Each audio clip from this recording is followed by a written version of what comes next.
शांति।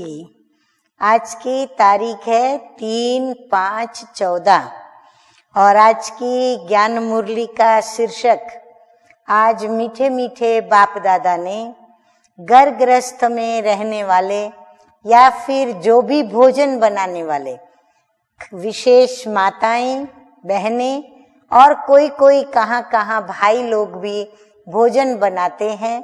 तो आज भोजन बनाने वाले उन भाई बहनों को याद करते हुए, विशेष उनके प्रति शिक्षा देते हुए बाप दादा कहते हैं, मीठे बच्चे याद में रहकर भोजन बनाओ।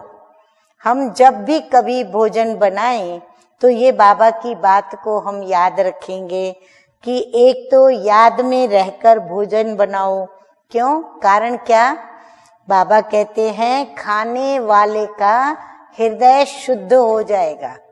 बाबा की याद में बने हुए भोजन में शुद्धि आ जाती है।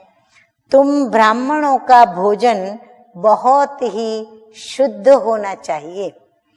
प्रश्न है आज का, सतयुग में तुम्हारे दर पर कभी भी काल नहीं आता है, क्यों? यानी अचानक कभी भी मौत नहीं आती है, क्यों नहीं आती?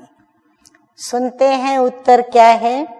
उत्तर है क्योंकि संगम युग पर तुम बच्चों ने बाप के द्वारा जीते जी मरना सीखा है। हाँ, जीते जी स्वयं स्वतः ही दिल से मरना हम सीख लेते हैं, इसीलिए भविष्य में हमको ये प्रारब्ध प्राप्त होती है। जो अभी जीते जी मरते हैं उनके दर पर कभी भी काल आ नहीं सकता है। तुम यहाँ आए हो मरना सीखने। हाँ, कोई यदि हम ये कहें कि आप यहाँ आओ, हम आपको मरना सिखलाएंगे, तो वो हमारे पास आएंगे? हाँ, वो कहेंगे नहीं, हमें तो जीना सीखना है, हम वहां जाना चाहते हैं। सतयुग है अमर लोक, वहां काल किसी को भी खाता नहीं। रावण राज्य है मृत्यु लोक, इसलिए यहाँ सभी की अकाले मृत्यु होती रहती है। धारणा के लिए मुख्य 2 ज्ञान बिंदु। नंबर 1 है, बाबा कहते हैं बंधन मुक्त बनने व अपनी उन्नति करने के लिए। हाँ, बंधन तो ढेर सारे हैं, मनसा के, वाचा के, कर्मणा के, भाव स्वभाव के, मित्र संबंधियों के, आदतों के, कमजोरियों के, व्यसनों के वगैरह वगैरह। तो बाबा कहते हैं बंधन मुक्त बनने व अपनी उन्नति करने के लिए ज्ञान से सदा स्वयं को भरपूर रखना है। मास्टर ज्ञान सागर बन स्वदर्शन चक्रधारी होकर याद में बैठना है। नंबर 2 ज्ञान बिंदु है, नींद को जीतने वाला बन, यानी रात्रि की निंद्रा, उसके ऊपर हम विजय प्राप्त करें। तो नींद को जीतने वाला बन, याद और सेवा का बल जमा करना है। नींद फिटा कर भी बाप को याद करना है, पर ऐसे नहीं कि याद करते करते नींद करें। यदि याद करते करते नींद करेंगे तो कमाई नहीं होगी, जमा कुछ नहीं होगा। कमाई में कभी भी सुस्ती नहीं करनी है, झुटका भी नहीं खाना है। वरदान है, इस अलौकिक जीवन में संबंध की शक्ति से, इस अलौकिक जीवन में संबंध की शक्ति से अविनाशी स्नेह और सहयोग प्राप्त करने वाली श्रेष्ठ आत्मा भव। बाबा कहते हैं इस अलौकिक जीवन में संबंध की शक्ति आप बच्चों को डबल रूप में प्राप्त है।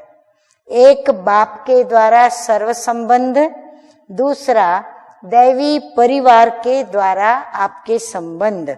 इस संबंध से सदा निस्वार्थ स्नेह, अविनाशी स्नेह और सहयोग सदा प्राप्त होता रहता है। तो आपके पास संबंध की भी शक्ति है। हाँ, दुनियावी जो संबंध है वो विषय विकारी और स्वार्थ के हैं और देह के हैं, इसीलिए उस संबंध में इतनी शक्ति प्राप्त नहीं होती।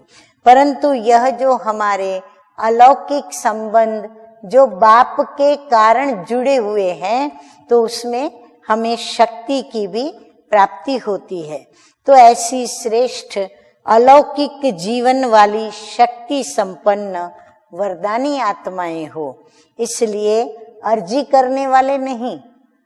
हाँ, बाबा को हमें अर्जी नहीं डालनी है, परंतु हम सदा बाबा की याद में और शक्तियों के कारण सदा राजी रहने वाले हैं। इसलिए बाबा कहते हैं कि सदा राजी रहने वाले बनो। स्लोगन है, कोई भी प्लान विदेही, साक्षी बन सोचो और सेकंड में प्लेन स्थिति बनाते चलो। प्लान ऐसा सोचने का जो हमारी बुद्धि एकदम क्लियर रहे। अच्छा, मीठे मीठे सिकिलदे बच्चों प्रति माता पिता बाप दादा का याद प्यार और गुड मॉर्निंग। रूहानी बाप की रूहानी बच्चों को नमस्ते। हम रूहानी बच्चों का रूहानी बाप दादा को याद प्यार गुड मॉर्निंग और नमस्ते नमस्ते। ओम शांति।